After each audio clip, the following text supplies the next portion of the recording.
Começa agora Minuto da Pesquisa, o programa para ficar por dentro das pesquisas feitas no CAV e compreender o impacto delas na sua vida.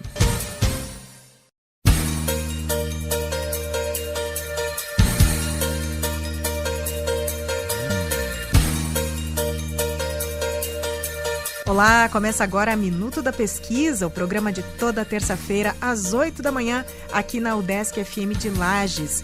É neste programa que você fica por dentro, você já sabe, né? Das pesquisas feitas pelo Centro de Ciências Agroveterinárias, o CAV da UDESC. É aqui que você entende o impacto delas na sua vida, o impacto direto ou indireto.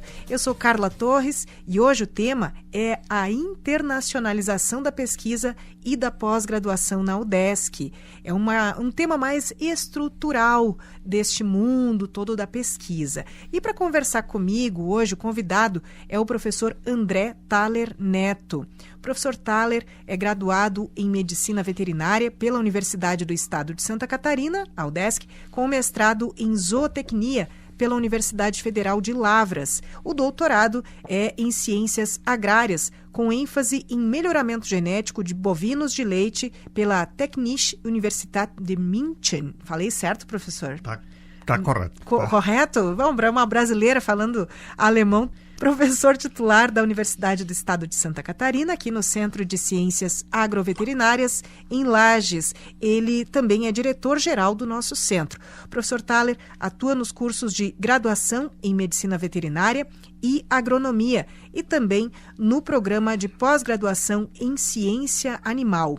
Os seus temas são qualidade do leite, melhoramento genético, produção e alimentação de bovinos de leite. Ele é pesquisador nível 2 do CNPq, foi diretor administrativo, presidente e hoje é vice-presidente do Conselho Brasileiro de Qualidade do Leite, o CBQL.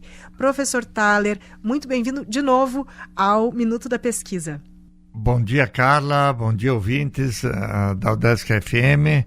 É um prazer estar mais uma vez aqui falando de uma temática tão empolgante para nós que trabalhamos com pesquisa, com pós-graduação e com ensino de graduação também, sobre as possibilidades que a gente tem enquanto professor universitário, enquanto pós-graduação na nossa universidade. Sim, a questão do edital sobre o qual nós vamos falar hoje, o PROINT, um dos editais. Nós temos ainda outro, um segundo edital, o PROPAB, que é um programa de apoio a pagamento de taxas de processamento de artigo científico. Você aí, nossa ouvinte, que não faz parte desse universo acadêmico, de tudo isso que acontece na universidade, vai entender por que este edital também é tão importante. Nós vamos falar sobre custos para a publicação de pesquisas científicas no Brasil, no mundo. Mas vamos começar, professor, pelo programa de auxílio à internacionalização da pós-graduação, o PROINT. O programa, ele tem como finalidade apoiar a realização de estágio de curta duração por docentes, professores, né, gente? Pesquisadores de programas de pós-graduação da UDESC. O edital, o PROINT, seleciona pedidos de apoio para participação em atividades de pesquisa ou pós-graduação no exterior, a serem realizados aí semestralmente. Professor Thaler, por favor, nos traga detalhes sobre o PROINT, também da sua experiência com o programa. Então, o PROINT é uma grande iniciativa da UDESC, eu diria assim, em apoio aos programas de pós-graduação, principalmente visando a internacionalização, que é uma coisa, uma etapa que está se fortalecendo muito na universidade e no país, né? Então, o PROINT PG permite que professores dos cursos que têm um nível elevado na CAPES, níveis 4, 5 e 6, no caso do nosso programa em ciência animal, nível 5, 2 professores por ano, podem ir a países nos quais tem universidades ou estações de pesquisa em que o programa de pós-graduação e o professor em específico têm parcerias de pesquisa e andamento, no sentido de uma maior troca de experiência em loco, assim como visitar as instalações, fazer reuniões, dar palestras, ouvir, enfim, uma série de atividades que realmente permitem uma aproximação muito grande da nossa universidade, da UDESC, com universidades mundo afora. Sim, claro, é uma comparação que eu estou fazendo, uma analogia, a gente diz, com a situação desde a graduação. Por exemplo, nós temos alguns cursos, e acredito que todos aqui do nosso centro, com o estágio obrigatório, um estágio, uma experiência mínima que o aluno precisa ter para se graduar, não é? E conforme as escolhas dessa pessoa ao longo da sua vida, se ele opta por seguir na pós-graduação, seguir como pesquisador, futuro professor, essa experiência, digamos, entre aspas, esse tipo de estágio que é feito lá desde o final da graduação, é necessário que a pessoa se atualize. Então, dentro da pesquisa, como você disse, ver outras realidades, trazer essas experiências para cá. Como o senhor vê, então, essa questão da continuidade dessa formação, desse olhar do pesquisador também? Quanto mais cedo na sua carreira o pesquisador começar com isso começa antes da graduação ainda, com a valorização da língua estrangeira como um fato bem importante. E que faz com que esse pesquisador desde jovem já tenha relações. Por coincidência, em uma das universidades em que eu estive na Alemanha, agora no mês de setembro, uma orientada minha do curso de graduação em Medicina Veterinária, no semestre passado fez o seu estágio de final de curso nesta universidade na Alemanha, e que agora está no mestrado e vai fazer suas pesquisas também já de mestrado nessa universidade na Alemanha. Olha que interessante, então, você ter a oportunidade de fazer desde o estágio de curso de graduação fora. Então, internacionalização de ponta a ponta, né? Desde que a gente entra na universidade, lá na graduação. Mas, professor, você está já nos seus... Você já tem seu doutorado, pós-doutorados, todas essas experiências.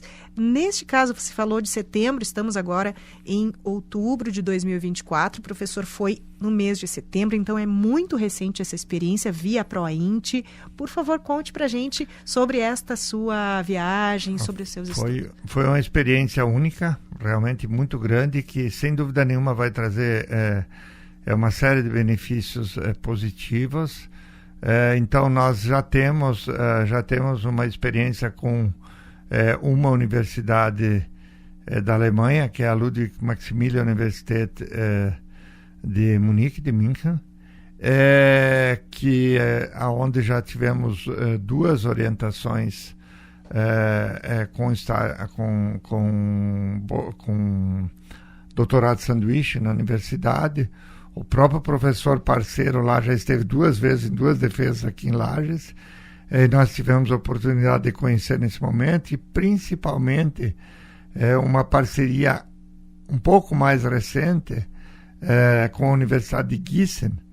E nessa universidade, uma das pesquisadoras é a pesquisadora doutora Daisy Aline Knopp, que foi nossa orientada no mestrado e doutorado aqui no CAB.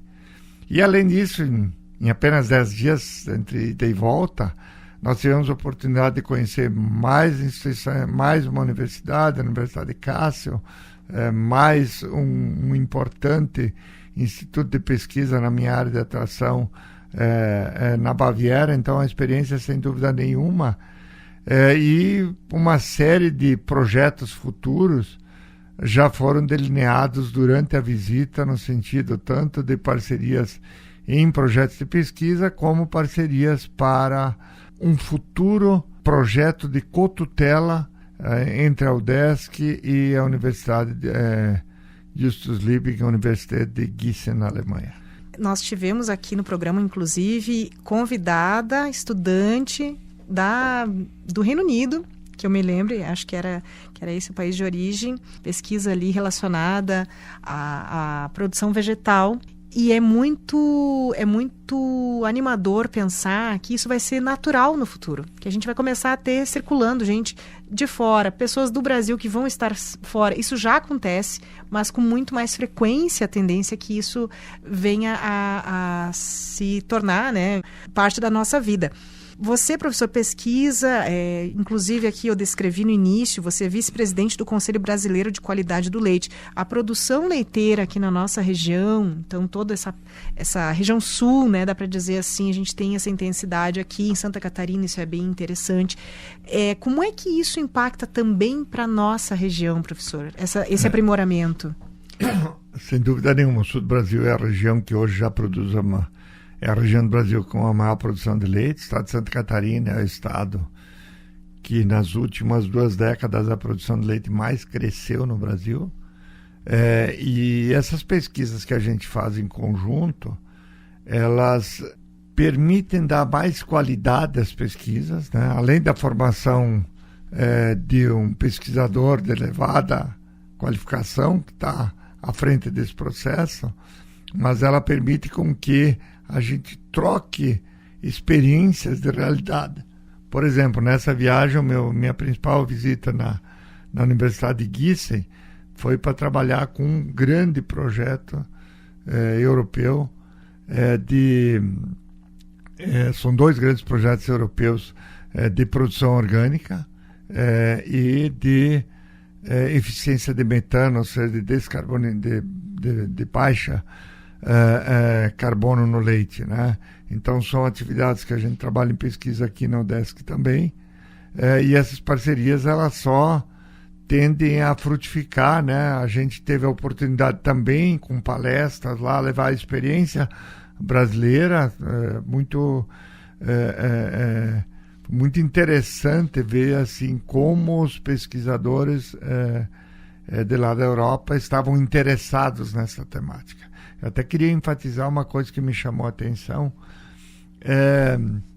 Eu fiz o meu doutorado em outra universidade da Alemanha há 25 anos atrás, né? Então a experiência que eu tive agora foi, muitas vezes a gente imagina que quando o brasileiros, pesquisadores brasileiros vão para países da Europa, que são recebidos, vamos dizer assim, como em desenvolvimento.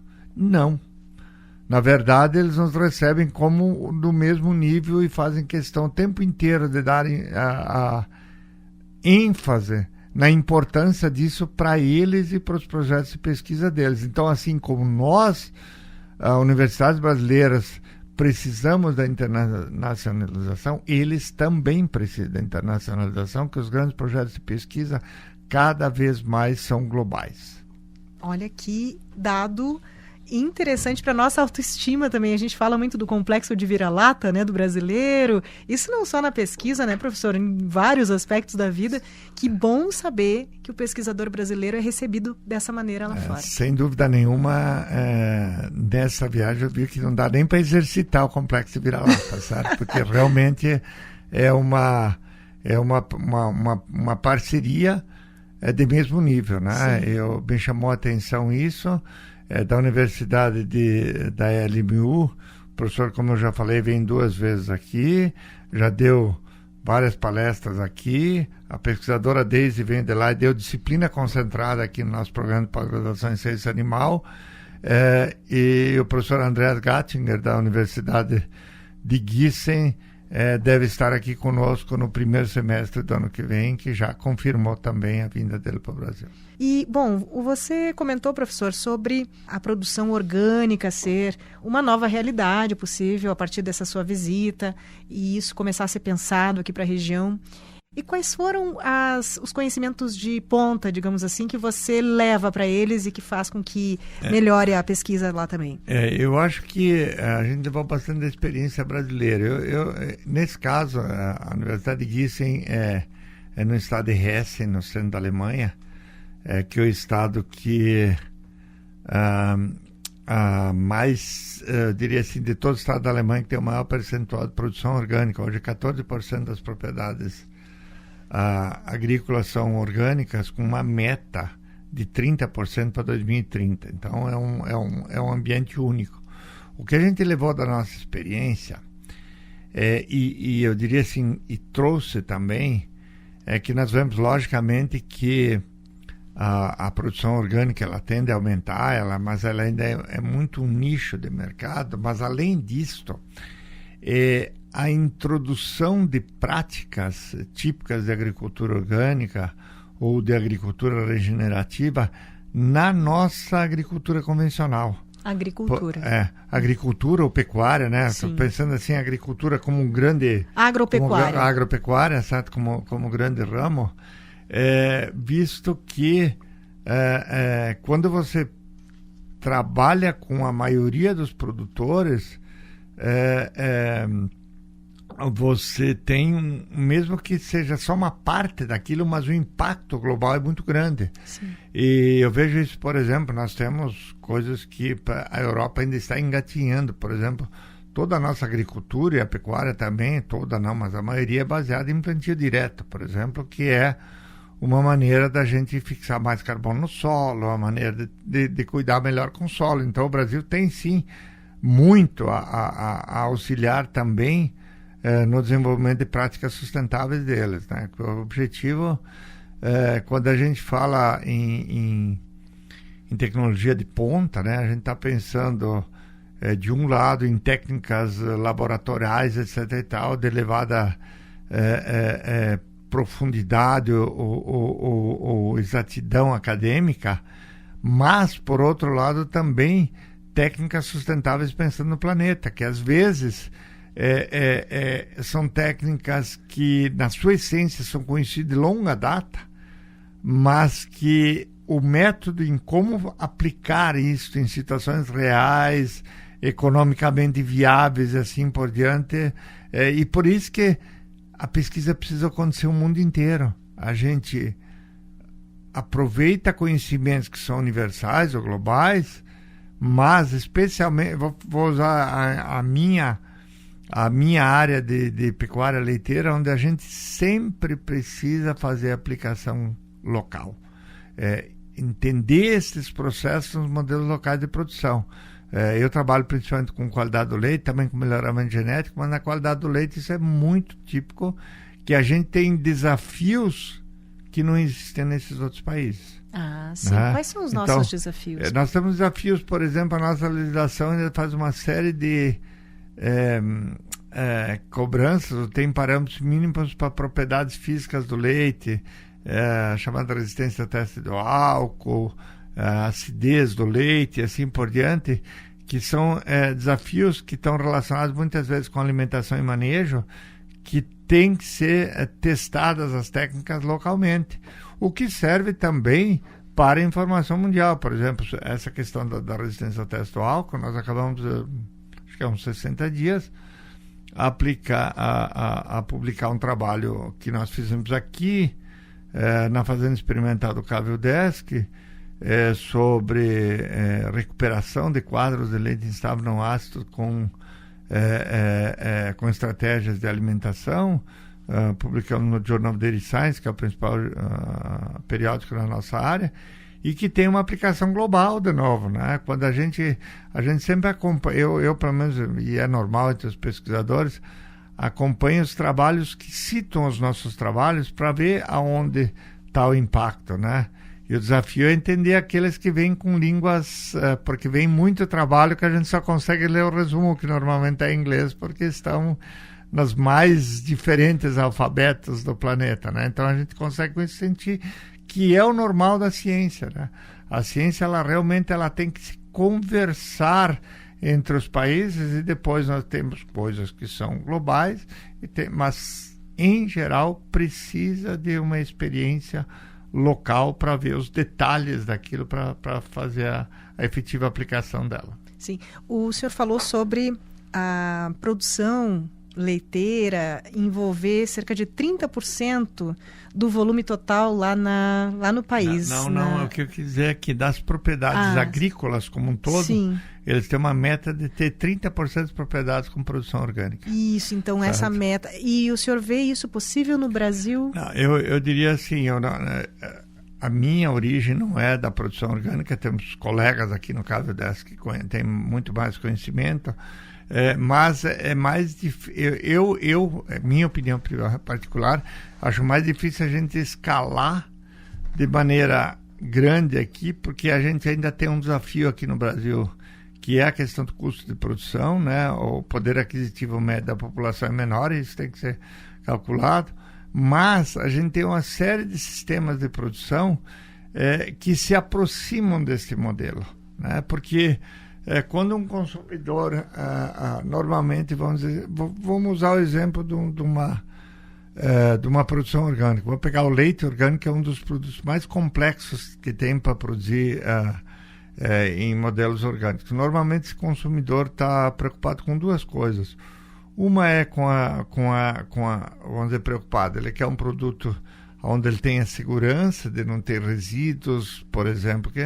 Mas, por outro lado, normalmente é um produtor que tem consciência com o processo de produção, né?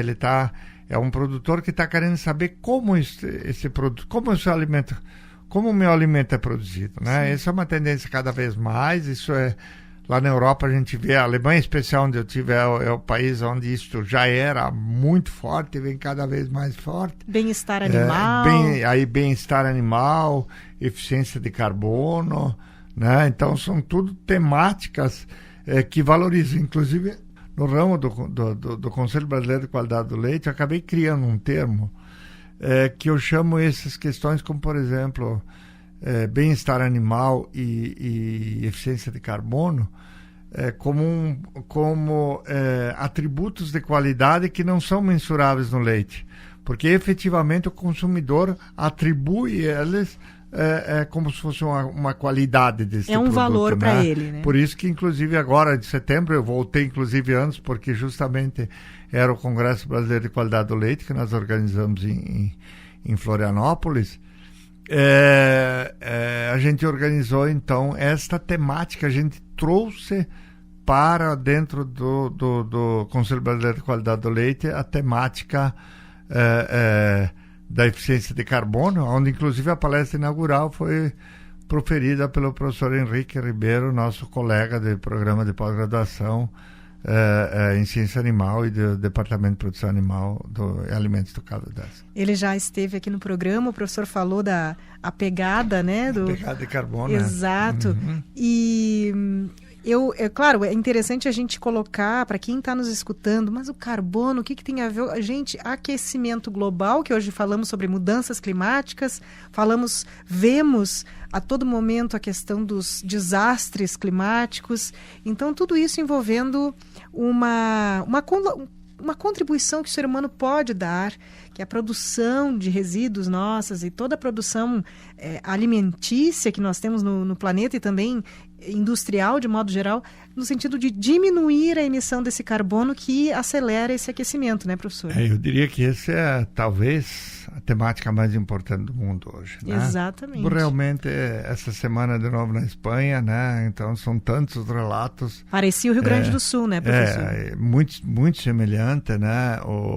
A carga térmica do planeta está mais alta e nós estamos com uma espécie de panela de pressão onde tudo pode acontecer em qualquer momento. E uma coisa interessante que fica, assim, claro, já conversei inclusive com a professora Cláudia Campos aqui, e eu fiz a pergunta ao final da conversa, professora, então podemos dizer que o ser humano interfere sim nas mudanças climáticas, no aquecimento global, que agora é chamado de mudanças climáticas de modo mais amplo? E ela, sim. A verdade é que sim, mas mesmo, professor, eu penso assim, mesmo que nós não tivéssemos contribuído até agora, que não é verdade, nós contribuímos, segundo a professora, que é pesquisadora formada em meteorologia. Toda a pós-graduação dela é nesse sentido, mas mesmo que nós não tivéssemos contribuído, nós sabendo o quanto essas atividades hoje impactam na agropecuária, indústria, se nós hoje sabemos o quanto a emissão de carbono nesse sentido afeta, contribui, e nós não mudarmos as nossas práticas hoje, no futuro nós poderemos ser responsabilizados muito mais, né, professor? Porque sabemos hoje. Não há a menor sombra de dúvida. Realmente, que a professora Cláudia fala, inclusive é impressionante, tem trabalhos científicos, se eu não me engano, o pesquisador me parece que é de 1890, quando a era industrial praticamente estava iniciando. Ele fez projeções de temperatura da Terra que elas batem exatamente hoje. Então, e aí, o que a gente pode fazer? Eu acho que cada um pode fazer no dele, né? Então, sim, A pecuária leiteira, os levantamentos que a gente tem no mundo, ela representa algo em torno de 4% da emissão de carbono do planeta. Aí eu poderia ter uma leitura simplista, dizer, vai a energia que representa tanto resolver o problema. Não, eu acho que o conceito é esse. O que eu faço para reduzir meus 4%? Se eu trabalho nessa cadeia produtiva, onde eu consigo, além da questão enquanto cidadão, né? Sim. Aí cada um tem a sua consciência ambiental, né? Eu sou meio fanático por isso. A minha casa, aproveitamento de água, energia solar, o meu carro só abasteço com álcool, enfim, isso é uma questão minha enquanto cidadão, né? O meu entendimento. Mas eu vejo assim, a gente tem que pegar cada um o seu pedacinho. Então, eu trabalho na área de pecuária leiteira. Então, o que eu consigo fazer nesta parcela? Né? Não adianta a gente ficar debatendo ferozmente quem é o maior responsável do que aconteceu daqui para frente, para trás. Nós precisamos, o que nós podemos resolver é daqui para frente. E eu, sim, o Cábio Desk, que eu ia falar enquanto direção, né? A gente é signatário e procura levar a nossa gestão dentro dos Objetivos de Desenvolvimento Sustentável da ONU, e realmente essas metas são para 2030, e 2030 está aí, né? Então a gente realmente precisa dar muita ênfase. É a temática agora no Congresso para a Qualidade do Leite. Nós trouxemos também um pesquisador, um professor brasileiro, que é o João Dir, que é CEO da maior organização de avaliação genética de bovino de leite dos Estados Unidos, para falar sobre isso. E realmente está todo mundo trabalhando fortemente procurar melhorar um pouquinho em cada aspecto, né? E aí a gente realmente pode. E aí nós estamos vendo, vamos dizer assim, os modelos que eu fui ver lá, eu não vi só agricultura orgânica, mas nessa instituição são modelos bastante focados justamente nisso, e nós vamos colaborar porque esses dados vão ser levantados em pesquisas, em parcerias nossas com as universidades alemãs também. Sim. Para futuro, professor, isso, claro, é um outro assunto, é uma outra conversa, talvez com mais gente aqui conosco, mas eu acredito que para futuro isso virar uma realidade no Brasil implica uma série de outras políticas públicas até mesmo, né? Se a gente for pensar que é uma camada toda que se dedica a isso no Brasil, produtores rurais que tem a sua luta também em relação a essas questões de custo, de produção, de tudo, né? Sem dúvida nenhuma. A gente sempre tem... Quando a gente fala, eu gosto da expressão que cai um pouco em desuso da sustentabilidade, né? Mas ela tem um tripé fundamental, né? Que é o econômico, certo? O ambiental. Então, para eu poder fazer... melhorar as condições ambientais, eu tenho que ter uma sustentabilidade econômica, porque senão eu não consigo, e o social, né? Então tem que ganhar quem produz, o econômico, o ambiente e toda a sociedade que o rodeia, né? Seja colaboradores da empresa, sejam o que a gente chama hoje, o termo que é usado, stakeholders, né? Todos os que estão relacionados a esse trabalho, seja antes, seja durante o processo de produção, ou seja depois como clientes finais, né?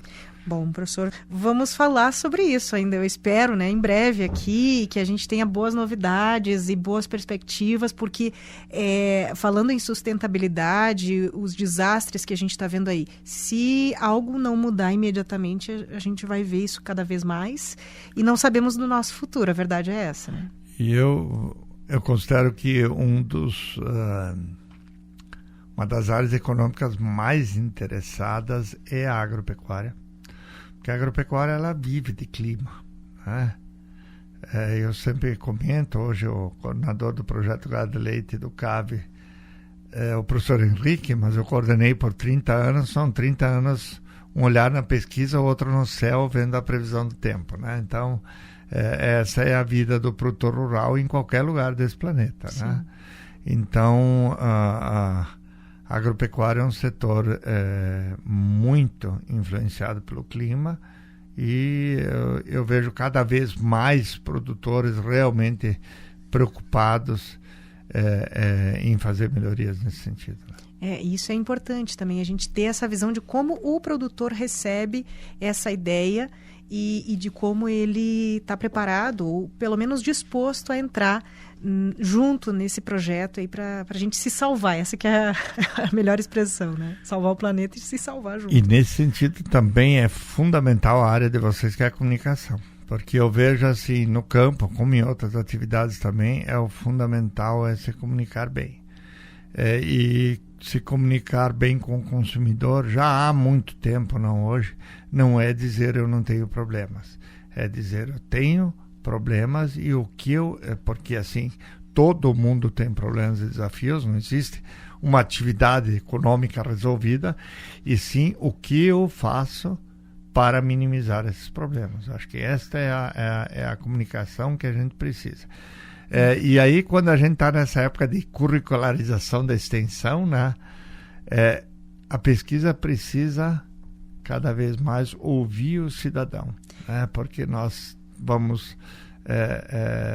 na semana passada tivemos uma palestra muito interessante aqui no CAV, com um professor da Universidade Federal de Santa Maria, e a dica é para que e para quem eu pesquiso, né? Então isso é fundamental. A pesquisa ela não logicamente nós temos questões de pesquisa básica que são importantes, às vezes que nem 100% da pesquisa tenha que ter um fim de aplicação, porque muita coisa, às vezes a utilização daquilo ocorre muito depois, inclusive, mas principalmente na pesquisa aplicada a gente tem que ter isso sempre em mente. A comunicação, o senhor falou do quão fundamental ela é uma ciência social aplicada. Então, a gente está justamente aqui fazendo desse momento, ao longo de todo esse ano, nosso esforço no Minuto da Pesquisa e no Minuto da Extensão foi de mostrar para as pessoas o que se faz dentro do CAV, e é como o senhor disse, para quem nós estamos falando. A nossa preocupação, quando pedimos assim, esse termo técnico, professor, vamos mostrar como é que pode ser compreendido por quem não é da área. Isto é mais do que necessário, cada vez mais que a universidade, de modo geral, em todos os lugares, faça isto, porque é muito comum nós vermos hoje um termo que já todo mundo conhece, fake news. As fake news, elas frutificam, elas se espalham tanto porque a informação de verdade, muitas vezes, ela não está acessível. Então, nós estamos sempre nesse esforço aqui junto com vocês de fazer informação real do que é a pesquisa na prática, do que é a vida, do que está acontecendo, né, na prática, para quem está nos ouvindo. Porque, às vezes, essa pessoa recebe via 1000 canais aí na vida informações que não tem nada a ver com o que é a realidade da pesquisa na universidade, com o que é o mundo na prática, né? E vocês aqui estão dia a dia trabalhando para que isso melhore, para que a nossa vida na prática melhore, como o senhor falou, né? Esse impacto aí para todos nós, então, na economia, no ambiente e na sociedade em geral. E, muito bem, o gancho que o senhor nos coloca aqui, professor, para falarmos deste segundo tema aqui, que é o edital, o PROPAB, né, o Programa de Apoio para Pagamento de Taxas de Processamento de Artigo Científico. Nós aqui estamos trabalhando, pessoal, neste programa, divulgação científica, que é fazer o conhecimento acadêmico sair dos bancos acadêmicos, sair dessa discussão entre os doutores, entre os professores e ir para a sociedade em geral. Você, eu, que não somos formados nessas áreas aqui do CAV, por exemplo, entendermos o que está acontecendo. Mas quando a gente está falando aqui de produção científica, nós temos um problema que é estrutural, e não só no Brasil, mas nós sentimos muito aqui no Brasil, que é o da publicação desses estudos, mesmo entre os pesquisadores, nas revistas científicas, que já temos o entrave do custo. Então, para você entender aí em casa, né, a gente, para publicar em muitas revistas científicas, para que esse estudo chegue para um outro colega lá no outro lado do mundo, a gente tem que pagar uma taxa de publicação. É isso, né, professor? Isso, então, acho que colocaste bem, Carla, nós temos dois tipos de comunicação importantes, né? a comunicação para a sociedade, que é o que é trabalhado aqui nesse momento, mas nós temos o outro lado, que é a comunicação científica, que é o que é onde se constrói, é a maneira como a produção científica que é feita aqui no CAV-UDESC, ela pode ser usada por um outro pesquisador em algum outro lugar do mundo, e a partir dela se alicerçar normalmente de várias pesquisas, alicerçar uma nova hipótese, ter uma nova ideia e testar essa nova ideia. É assim que a ciência se constrói historicamente no mundo. E aí nós temos um desafio, essa publicação científica e as revistas de maior impacto, elas são normalmente nos países também de maior performance econômica. Houve uma mudança na história recente, que a lógica era a seguinte: o pesquisador pagava assim uma taxa de publicação, mas quem pagava realmente os custos da revista era o leitor.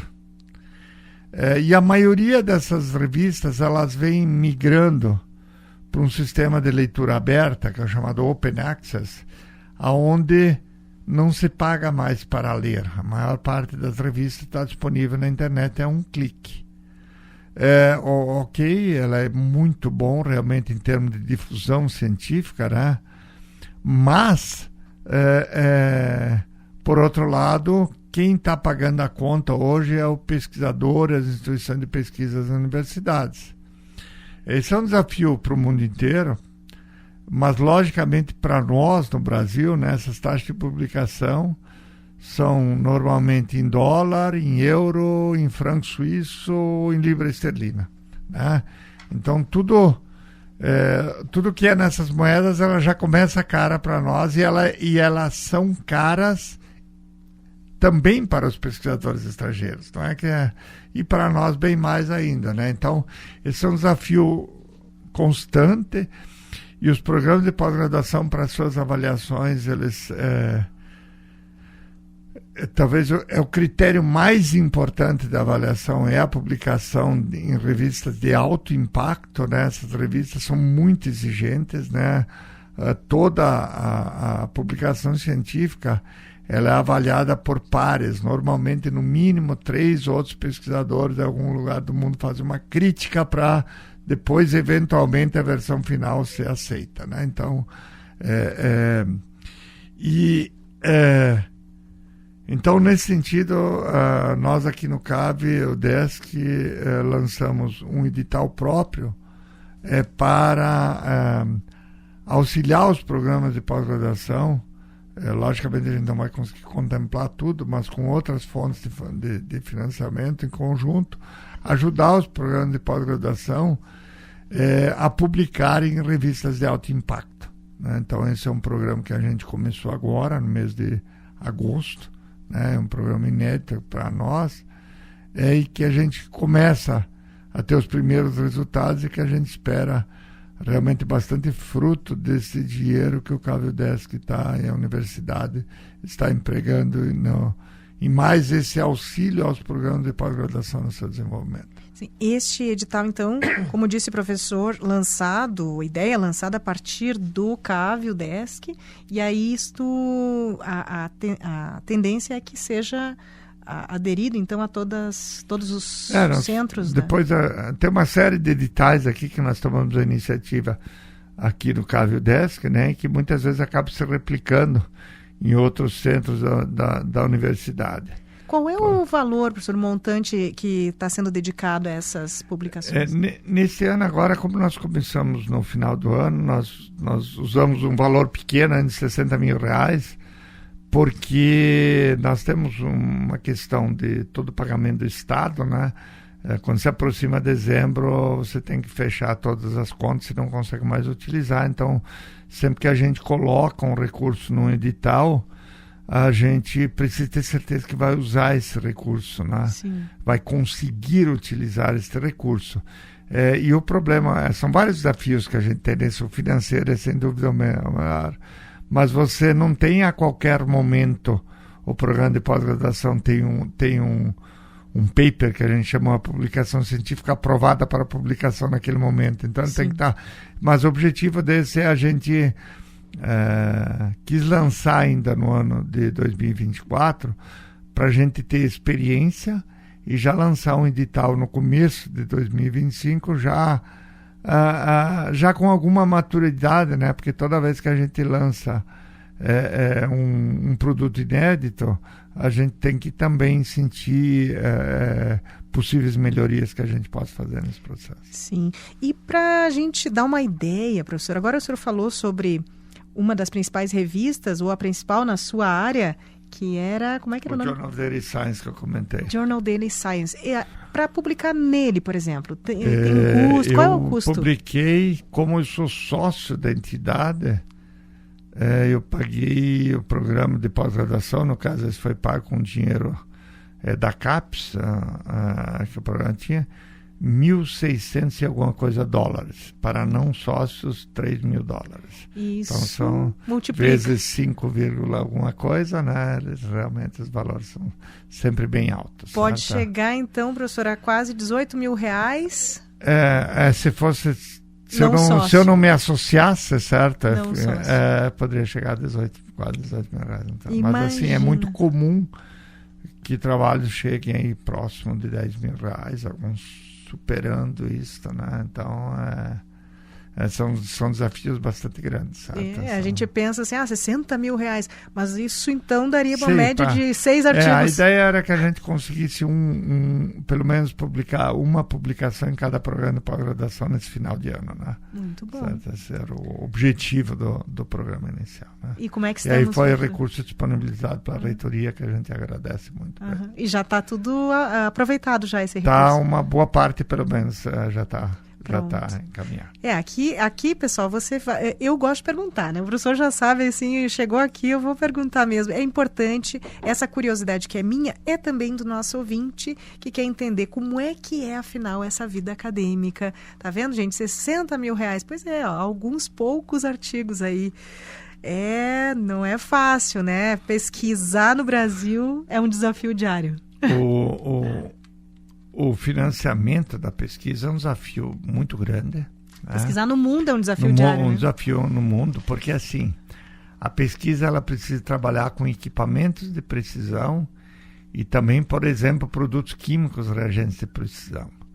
E os preços não tem nada a ver com o equipamento normal. Você vai comprar, imagina o que custa uma balança normal para pesar as coisas.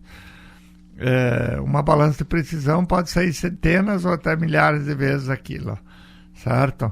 Um reagente, se eu pensar qualquer produto químico que eu uso em casa, mas se eu comprar e que normalmente eu precisar comprar um produto puro, ele se multiplica dependendo da dificuldade que é produzir aquele produto puro várias vezes. Então, o desafio da pesquisa de financiamento da pesquisa é muito grande.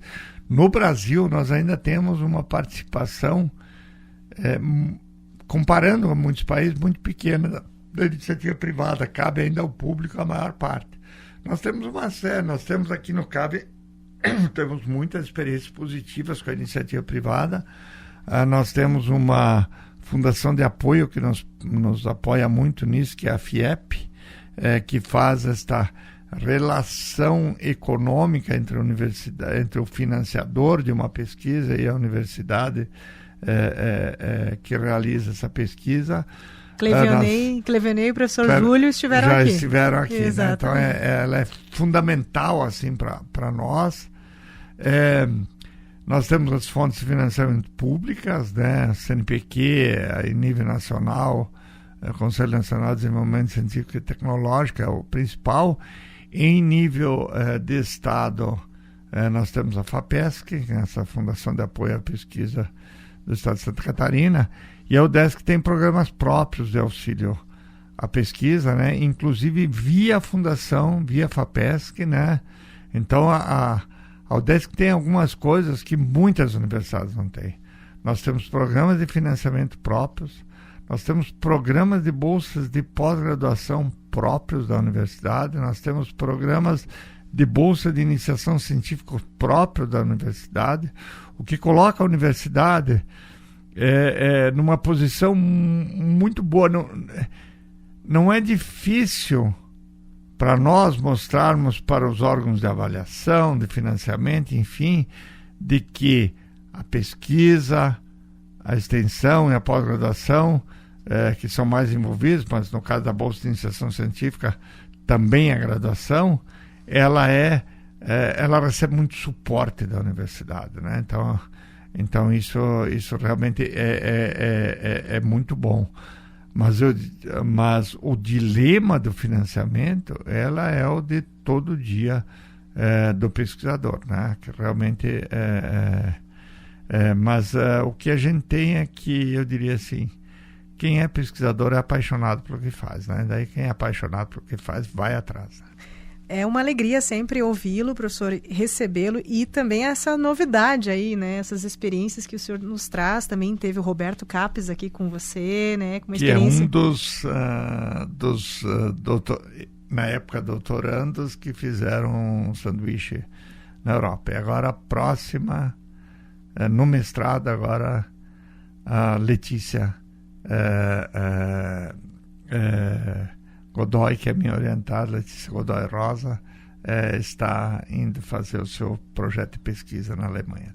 Muito bem. O professor falou em doutorado sanduíche e falou em cotutela. Nós já trouxemos esses nomes aqui, esses termos aqui no programa. Para quem não lembra, o doutorado sanduíche é uma parte do doutorado que o estudante faz fora da instituição. Pode ser dentro do país? Pode, basta que seja em outra instituição.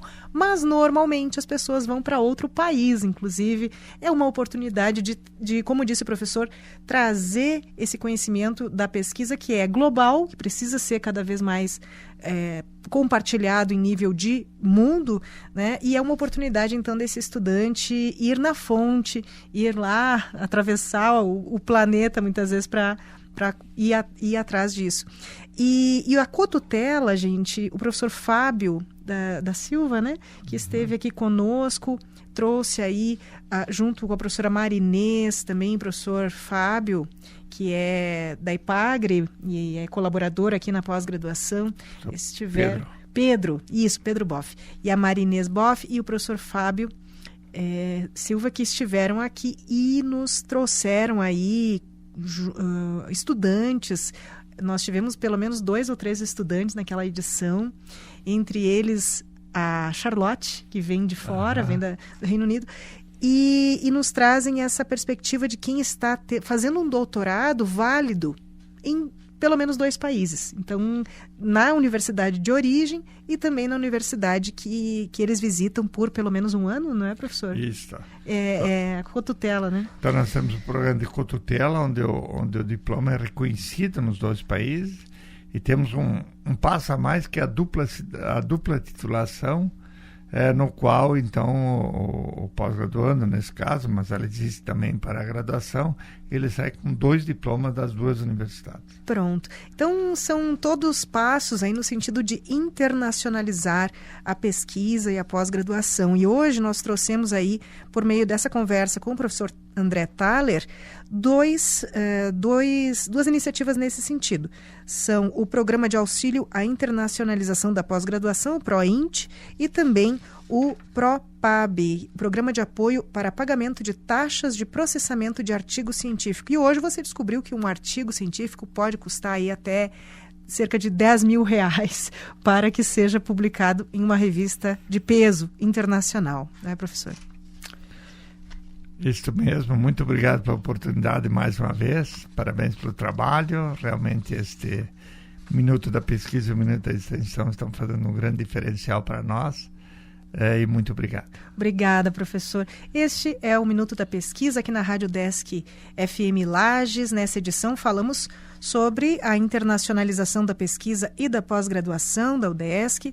Convidado foi o professor André Thaler Neto, ele que é professor titular aqui da Universidade do Estado de Santa Catarina, a UDESC, no Centro de Ciências Agroveterinárias, o CAV, aqui em Lages. Ele também é diretor-geral do CAV. Ele atua nos cursos de graduação em Medicina Veterinária e Agronomia e também no programa de pós-graduação em ciência animal.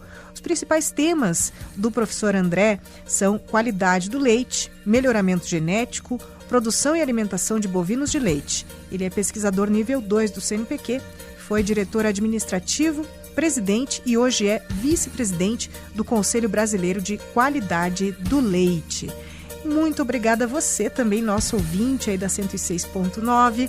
Eu sou Carla Torres e o Minuto da Pesquisa volta na próxima terça-feira, às 8 da manhã. Acompanhe também a reprise do programa, sempre nas quartas-feiras, às 8 horas da noite.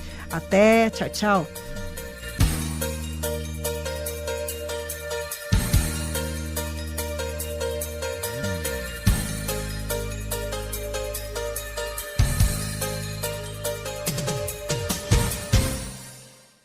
Você ouviu Minuto da Pesquisa, uma produção do Núcleo de Jornalismo da Rádio Educativa UDESC FM Lages.